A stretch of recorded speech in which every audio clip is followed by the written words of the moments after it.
अजय भावना आपके साथ और प्रोग्राम का नाम है एक खास मुलाकात। आज की मुलाकात बहुत ही खास है क्योंकि ओम प्रकाश जी हमारे साथ हैं। ओम प्रकाश जी, आज की इस खास मुलाकात में हम आपका स्वागत करना चाहेंगे रेडियो मानव रचना 107.8 एफएम के स्टूडियो में। Thank you. रेडियो मानव रचना के सभी श्रोता लोगों की मेरी तरफ से नमस्कार। आप मानव रचना के ही एल्यूमनाई भी हैं और साथ के साथ एक इंटरनेशनल प्लेयर है। मैं चाहूंगी कि आप हमें ये बताइए कि आपकी आज तक की जो जर्नी है वो कैसी रही?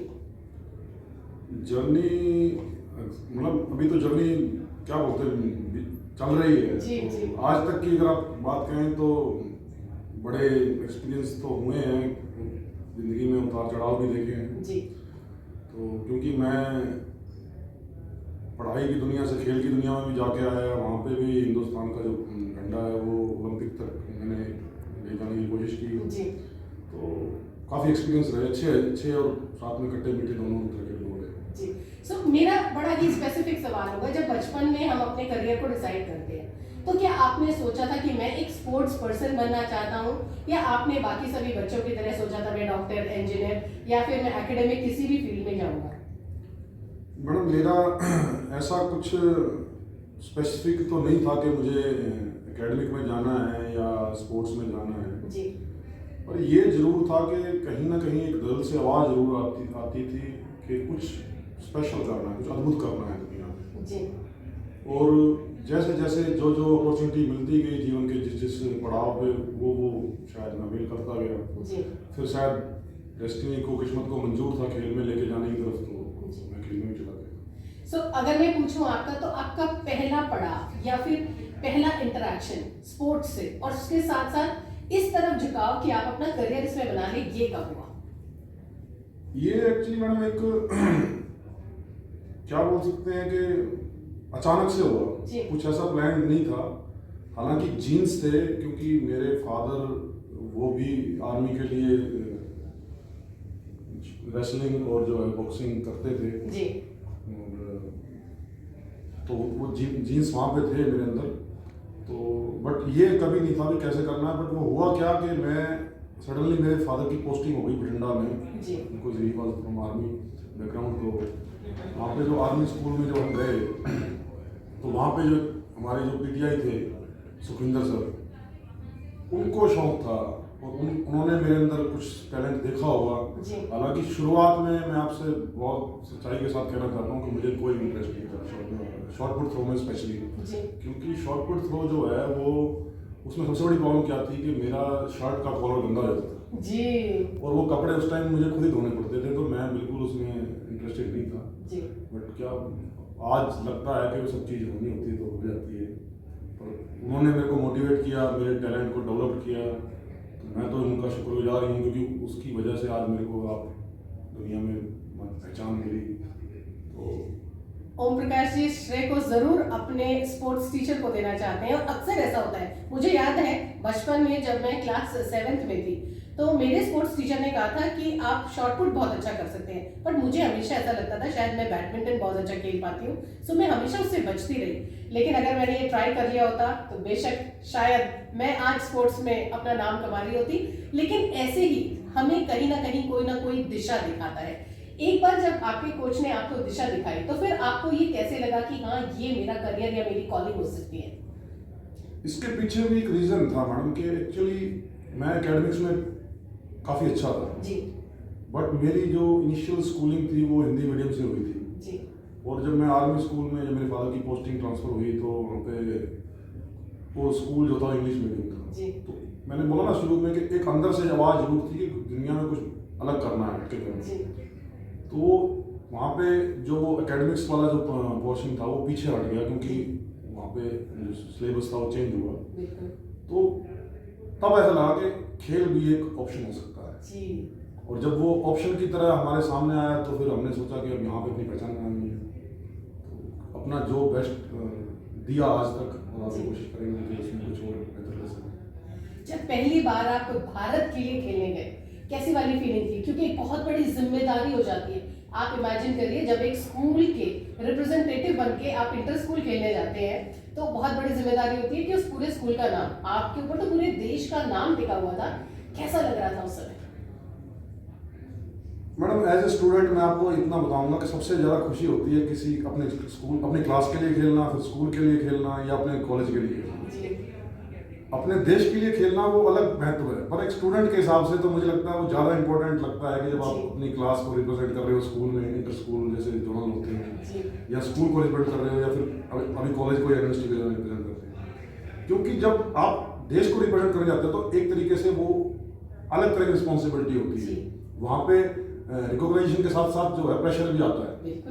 तो वहाँ पे अच्छा लगा। आपका सवाल जो था भी मुझे देश को रिप्रेजेंट करके कैसा लगा, तो जब मैं प्रोफेशनली, क्योंकि +2 तक तो मेरे को ये पता नहीं था कि मैं शॉर्टपुट में क्या कर सकता हूँ, नहीं कर सकता हूँ। +2 के बाद जब मैं नेशनल कैंप के अंदर गया सेलेक्ट होके, तो वहाँ पे मेरे कोच थे, ही इज़ फ्रॉम बेलारूस। तो उन्होंने मुझे एक दिन 6 महीने मुझे ट्रेनिंग करवाई, वो अपने पास बिठाया। तो उन्होंने मुझे बोला कि अगर आप इंडिया के ओलंपिक चैंपियन, इंडिया की तरफ से ओलंपिक चैंपियन नहीं बन सके तो मेरी ज़िंदगी का मैं फेलियर मानूंगा इसको। मतलब वो एक छोटी सी बात थी, उसने मुझे मोटिवेट किया कि एक बुजुर्ग आदमी, वो प्रोफेसर थे, तो वो he was around 80 years old, कि 80 साल का आदमी जब मुझसे इस तरह की उम्मीदें कर रहा है तो मुझे काम करना चाहिए। तो फिर वहाँ से मुझे मतलब क्लियर हो गया था कि मुझे अब शॉर्टपुट को जो है वो ऊंचाइयों तक लेके जाना है, ना सिर्फ देश के शॉर्टपुट को बल्कि अपने आप को भी मतलब उसमें लेके जाऊँगा। तो इसलिए मेरे को लगता है कि मुझे कोई खास ऐसा बर्डन नहीं रहा कि जब मैं पहली बार देश को रिप्रेजेंट करने गया था, क्योंकि मेरा पहला जो कंपटीशन था वो एशियन ग्रैंड प्रिक्स थी और वो बेंगलोर में हुई थी।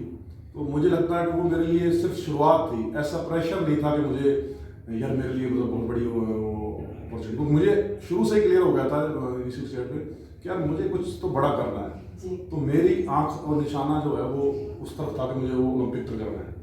इसलिए मेरे लिए वो अच्छा था, क्योंकि फर्स्ट टाइम जो है कंट्री रिप्रेजेंट कर रहे थे, एक्साइटिंग था।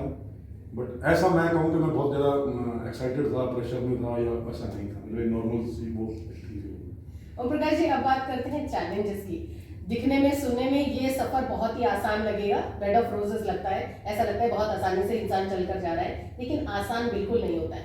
सबसे पहली परेशानी जो मुझे लगता है, चॉइस ऑफ स्पोर्ट, यानी ऐसे टाइम पर जहाँ इतने सारे स्पोर्ट हैं, आपने शॉर्टपुट को चुना और उसके बाद इन सारे हर्डल्स को क्रॉस करके यहाँ तक आना। आप सभी जानते हैं और हम भी जानते हैं कि इस दुनिया में बहुत मुश्किल होता है अपना नाम कमाना और अपने देश को रिप्रेजेंट करना। किस प्रकार की परेशानियां आती हैं? अगर आप खेल की बात करें मैडम, तो खेल तो जो है अभी हमारे देश का जो है मुद्दा ही नहीं है जी। मुझे सीधी सीधी बात करनी अच्छी लगती है। खेल हमारे यहाँ गलती से होता है। जैसे हमारे स्कूल के जो स्पोर्ट्स टीचर थे, उन्होंने मुझे स्पोर्ट्स में डाल दिया, उन्होंने और स्कूलों में भी डिस्कस किया जाता है स्पोर्ट्समैन को कि यार तुम्हें नौकरी नहीं मिलेगी। घर पे भी मतलब जो है वो, फिर हमारा जो कल्चर है उसमें भी स्पोर्ट्स नहीं है। हम अगर आप मैं नॉर्मली देखता हूँ तो हमारे घरों में खाना पीना नहीं है खिलाड़ी जैसे। हमारे घरों हमारा जो आसपास का जो वेदर है, एनवायरनमेंट है, उसमें हमने धूल मिट्टी धुआं इतना कर दिया है कि नॉर्मल आदमी सांस नहीं ले सकता है। खिलाड़ी बनने के लिए ऑक्सीजन बहुत ज़्यादा चाहिए। ना हमारे पास खाना है, ना हमारे पास हवा है, ना हमारे पास कोई सिस्टम है कि खिलाड़ी बनाने कैसे। ये इंडिविजुअल जो है, हाँ ट्रेनिंग तो उसका हिस्सा है ना। सबसे पहले तो आइडेंटिफिकेशन है ना, आपको सिलेक्ट करना है ना कि आपका बच्चा जो है उसमें टैलेंट है और या वो कौन सा खेल कर सकता है, अगर टैलेंट है तो ऐसा कोई प्रोग्राम देश के पास आज की डेट में नहीं है। जितने भी खिलाड़ी आ रहे हैं वो या तो जो पेरेंट्स हैं उनकी अवेयरनेस है, वो अपने बच्चों को ग्राउंड तक ले जाते हैं क्योंकि वो पुराने खिलाड़ी रहे हैं, या कोई स्कूल का पीटीआई स्पोर्ट्स टीचर जो है या कोई कोच है जो किसी अपने एरिया में काम कर रहा है, बाकी उनके एफर्ट्स हैं सारे। तो मैं तो सरकार से यही गुजारिश करूंगा क्योंकि खेल जो है वो देश की गर्व से जुड़ा हुआ मुद्दा है। जब एक खिलाड़ी ओलंपिक के बैट पोडियम पे जीतता है तो पूरा देश उसको मतलब जो है महसूस करता है कि मैंने भी मेडल जीता है। तो ये बड़ा स्पेसिफिक और साइंटिफिक प्रोग्राम है, इसको बढ़िया तरीके से चलाना होगा। अगर नहीं आप चला पाओगे तो 140 करोड़ में से मुश्किल से हम कभी तुक्के से 2 4 5 मेडल जीतते हैं, वो भी बड़ी मतलब बड़ी उपलब्धि मानते हैं उसको। 140 करोड़ लोगों में से अगर 140 मेडल नहीं जीत सकते तो हमारे पास सच्चाई माननी चाहिए, हमारे पास कोई प्रोग्राम नहीं है। परंतु क्योंकि देश डेवलपिंग है और देश तरक्की कर रहा है और तो चीज़ें बेहतर हो रही हैं। कई गवर्नमेंट हैं, स्टेट गवर्नमेंट्स हैं जो इनिशिएट कर रही हैं, स्पोर्ट्स को हायर कर रही हैं और अडोप्ट कर रही हैं। तो मुझे उम्मीद है कि आने वाला टाइम अच्छा होगा। अभी तो बहुत चैलेंजेस हैं। मतलब अगर आप नॉर्मल किसी बच्चे को जाकर पूछोगे तो उसमें खिलाड़ी बनना है तो उसको कोई तरीका नहीं पता है आम आदमी को कि कैसे खिलाड़ी बन सकता है। ना तो उसके पास किसी तरह गाइडेंस है, ना उसको कोई बताने वाला है आसपास में कि भाई तू ऐसे करेगा तो ऐसा हो जाएगा। तो मुश्किल काम है। क्या आपने कभी देखा है कि जब आप 10th के बाद अपने सब्जेक्ट्स चूज करते हैं अपना करियर बनाने के लिए, तो क्या आपसे कभी पूछा जाता है कि आप स्पोर्ट्स को चूज कर सकते हैं? ऑप्शन ही नहीं है। बचपन से ही हमारे पास स्पोर्ट्स हफ्ते में एक दिन वाली क्लास होती है, ना कि रेगुलर क्लास। सो डेफिनेटली कहीं ना कहीं हमारे एकेडमिक सिस्टम में इसे डालना बहुत जरूरी है। अब मैं बात करूंगी मानव रचना शिक्षण संस्थान की। आप हमारे एलुमनाई भी हैं और मानव रचना शिक्षण संस्थान स्पोर्ट्स पर बहुत एम्फेसिस देने की कोशिश करते हैं, और इनफैक्ट हमारे जितने भी स्टूडेंट्स होते हैं अगर उनमें किसी भी प्रकार की प्रतिभा है तो उन्हें भी आगे उभारने की कोशिश करते हैं। क्या कहना चाहेंगे इस पूरी प्रक्रिया के बारे में? मानव रचना यूनिवर्सिटी में जब मैंने 2020 में एडमिशन लिया तो मेरा यहाँ से जो इंफ्रास्ट्रक्चर है स्पोर्ट्स के बारे में उसको देखने का बड़ा मतलब मौका मिला। लकीली मैं दुनिया के तकरीबन सभी जितने भी डेवलप कंट्रीज हैं स्पोर्ट्स में जितना जो टॉप करते हैं वहाँ पे जाने का मुझे घूमने का मौका मिला है। तो इनका जो इंफ्रास्ट्रक्चर है वो टॉप लेवल है, वर्ल्ड के टॉप लेवल पे है। वो अपने आप में बड़ी बात है इंडिया जैसी कंट्री के लिए। और सबसे अच्छी बात है कि ये लोग जो हैं मानव रचना यूनिवर्सिटी जो इंस्टीट्यूट के लोग हैं जो ये नए नए टैलेंट को रिक्रूट भी कर रहे हैं। और मैं मानव रचना को फैमिली को ये सुझाव भी देना चाहूँगा कि जो टैलेंट आइडेंटिफिकेशन है उसकी जो एज है अगर वर्ल्ड के हम पैरामीटर्स चेक करें तो वो है 10 से 12 साल। जहाँ मतलब इसका मतलब आपका बच्चा स्कूलों में जो है वो आइडेंटिफाई होगा कि बच्चे में टैलेंट, क्योंकि ये टैलेंट की खेल है, मतलब गेम है। मतलब ऐसा नहीं है कि मतलब जो है आप किसी भी आदमी को उठा के खिलाड़ी बना दोगे। एक बंदा कुदरत ने पैदा किया है, बच्चा पैदा किया है, उसको हमने आइडेंटिफाई करना है और उसको फिर राइट एनवायरनमेंट देना है। तो मुझे पता है मानव रचना फैमिली के पास बहुत सारे स्कूल हैं और ये बहुत बड़ा मतलब जो है एम्पायर है। तो मेरा इनसे गुजारिश ये रहेगी कि जिस लेवल का आप काम कर रहे हो यूनिवर्सिटी लेवल पे, इसको स्कूल लेवल पे भी लेके जाओ ताकि देश को आने वाले टाइम में बहुत सारे मेडलिस्ट मिले ओलंपिक। तो प्रकाश जी, अभी एक बड़ा अहम सवाल, बहुत सारे लोग आपको रेडियो मानव रचना के जरिए सुन पा रहे हैं और बहुत सारे लोग हमारे YouTube चैनल के थ्रू आपको देख भी पा रहे हैं और सुन भी पा रहे हैं। बहुत सारे ऐसे एस्पिरेंट्स हैं जो आपको देखते हैं और आपको आइडलाइज कर लेंगे और वो ये चाहेंगे कि आने वाले समय में वो भी ओम प्रकाश सिंह बने। मुझे बताइए कि जब हम इंटरनेशनल स्टैंडर्ड्स के लिए अपने आप को तैयार करते हैं, किन चीज़ों की और किन तैयारियों की ज़रूरत पड़ती है? क्योंकि अक्सर ऐसा होता है कि जब हम अपने भारत से जाते हैं वहाँ रियलाइज होता है कि हम काफ़ी छोटे हो गए हैं, हमने इन सारी चीज़ों की तो तैयारी की ही नहीं थी। ये आपका जो सवाल है मैडम कि किस तरीके से हम उसको तैयार कर सकते हैं, तो सबसे पहले तो हमें ये पता लगाना पड़ेगा कि हम किस चीज़ के लिए बने हैं जी। मतलब मैं ये कहूँ कि मेरी मैथ में अच्छा है पर मेरी साइंस अच्छी नहीं है, तो मैं कहूँ मुझे साइंस में करना है या आर्ट्स में अच्छा करना है। तो सबसे पहले हमें चूज करना पड़ेगा स्पोर्ट्स में कि स्पोर्ट्स जो है बेसिकली 3 तरह की कैटेगरीज हैं। पहली है स्पीड बेस्ड जो गेम्स होती हैं, चाहे वो फुटबॉल है, चाहे वो बास्केटबॉल है, चाहे वो एथलेटिक्स है, या फिर इंडोरेंस बेस्ड होती हैं जो जिसमें लॉन्ग रनिंग रेसेज आती हैं, स्विमिंग में लॉन्ग रेसेज आती हैं, और जो है अपना फुटबॉल वगैरह में भी अलग तरह की इंडोरेंस चाहिए। एक स्ट्रेंथ बेस्ड खेल होती है।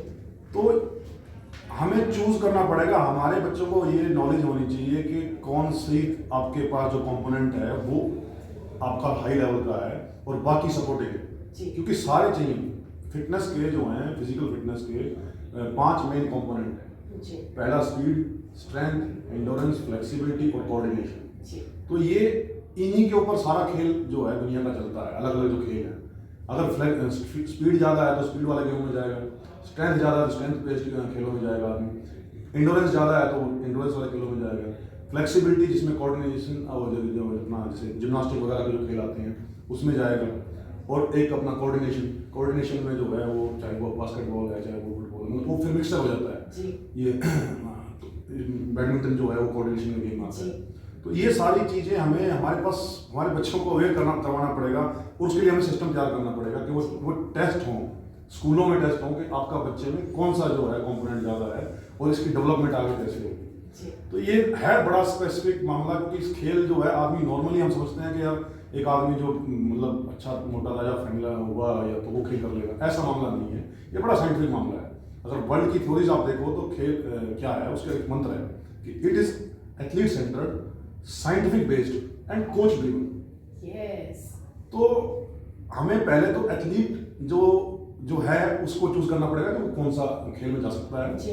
फिर वो साइंटिफिक जो है उसका बैकग्राउंड तैयार होगा कि भाई उसको ये खाना है, इतनी ट्रेनिंग उसको जो रिक्वायरमेंट है और इतनी रिकवरी उसको रिक्वायरमेंट है, और ये कंपटीशन यहाँ पे खेलेगा तो ऐसे मामला होगा। जी। तीसरा जो है, और ये सारा प्रोग्राम डिजाइन कौन करेगा? ये डिजाइन करेगा कोच। तो हमें वर्ल्ड क्लास कोचेस तैयार करने पड़ेंगे, जो वर्ल्ड क्लास जो है, जो आजकल जो नई नई टेक्नोलॉजी जो डाटा है उसको पता करें कि हम कैसे वर्ल्ड चैंपियन बना सकते हैं। तो ये बड़ा शुरुआती स्टेज में है। तो मैं ऐसे कहूँ कि भाई आप ऐसा करोगे तो ऐसा कर लोगे, तो वो फिर मेरे लिए मुझे लगता है थोड़ा सा गलत होगा। मैं तो तरीके से बताऊंगा कि तरीका ये है कि आपको पहले बढ़िया वर्ल्ड क्लास कोचेस तैयार करने पड़ेंगे, फिर इंफ्रास्ट्रक्चर होना चाहिए और आइडेंटिफिकेशन ऑफ टैलेंट होनी चाहिए at the right age for right selection होना चाहिए। और अब वो सवाल जो अक्सर लोग नहीं पूछते हैं, जब हम स्पोर्ट्स की बात करते हैं तो उसका एक अभिन्न हिस्सा होता है हमारी मेंटल स्ट्रेंथ। जी। जब कभी भी हम किसी भी स्पोर्ट्स पर्सन से मिलते हैं तो वो जितना फिजिकली एक्टिव और तैयार होता है स्पोर्ट के लिए, उतना ही उसे मेंटली एक्टिव होना भी जरूरी है। बट क्या आपको लगता है कि आज भी हमारी खेल की दुनिया में मेंटल हेल्थ पर उतना एम्फेसिस है? अभी तो मुझे लगता है नॉर्मली जो मैं देखता हूँ तो मेंटल हेल्थ जो इशू है वो तो शायद यूनिवर्सिटीज में है, बट नॉर्मली समाज में नहीं है हमारे। जी। मतलब जो ये मेंटल इश्यूज हैं, ये मतलब मैं घरों में देखता हूँ, अपने सोसाइटी में देखता हूँ, उसके बारे में बात नहीं करते। तो खेल भी इससे छूता नहीं है। जी। खेल में भी खिलाड़ी जो है बहुत सारे स्ट्रेस से गुजरते हैं। बहुत ज़्यादा स्ट्रेस से गुजरते हैं, क्योंकि खेल असल में खेल जो है वो सेलिब्रेशन है। जी। खेल पर हमारे देश में उल्टा है। सेलिब्रेशन कब होती है? जब आपको पास सब कुछ मिल गया है और आप सेलिब्रेट करना चाहते हो। जी। त्योहार जैसे फेस्टिवल सेलिब्रेट करते हैं। बिल्कुल। तो खेल भी जो खेल के आयोजन है वो सेलिब्रेशन जी। है। भी कंट्री अपनी माइंड दिखाता है, अपनी ग्रोथ दिखाता है दुनिया के सामने। भी देखो हम तो मतलब जो है हमारे आदमी कितने मजबूत हैं, तगड़े हैं, कितने वो मतलब मेंटली जो है स्ट्रॉन्ग है। तो हमारे कंट्री में अभी क्योंकि डेवलपिंग कंट्री है, तो यहाँ पे जो खेल है वो तो आपके क्या कहते हैं, क्या बोलते हैं, प्रोफेशन है। मतलब वो एक आपको आप वहाँ पे सेलिब्रेट नहीं करने जा रहे हो, वहाँ पे आप एक अपना जो कैरियर ढूंढने जा रहे हो। जी। तो वो बड़ा प्रेशर होता है कि आप सक्सेस होगे कि नहीं होगे। तो ये तो बड़ा स्ट्रेसफुल मामला होता है। तो इसमें अब वही मैं कहता हूँ कि बार बार जो है हमें अभी इस पे काम करना शुरू किया है। अभी रास्ता बहुत लंबा है। जी। 140 करोड़ लोगों में से अगर 140 मेडल नहीं जीत पाते हैं, जब तक हम नहीं जीत पाएंगे तब तक मैं नहीं मान सकता कि मतलब हम इसमें बड़ा अच्छा कर रहे हैं। ओम प्रकाश जी, आपने वो रास्ता देखा है जहाँ आपने ये सारे चैलेंजेस बीट किए हैं, आप उस स्टैंडर्ड्स तक पहुंच गए हैं जिन्हें हम इंटरनेशनल स्टैंडर्ड्स कहते हैं। आने वाले समय के लिए क्या प्लान्स बनाए हैं आपने?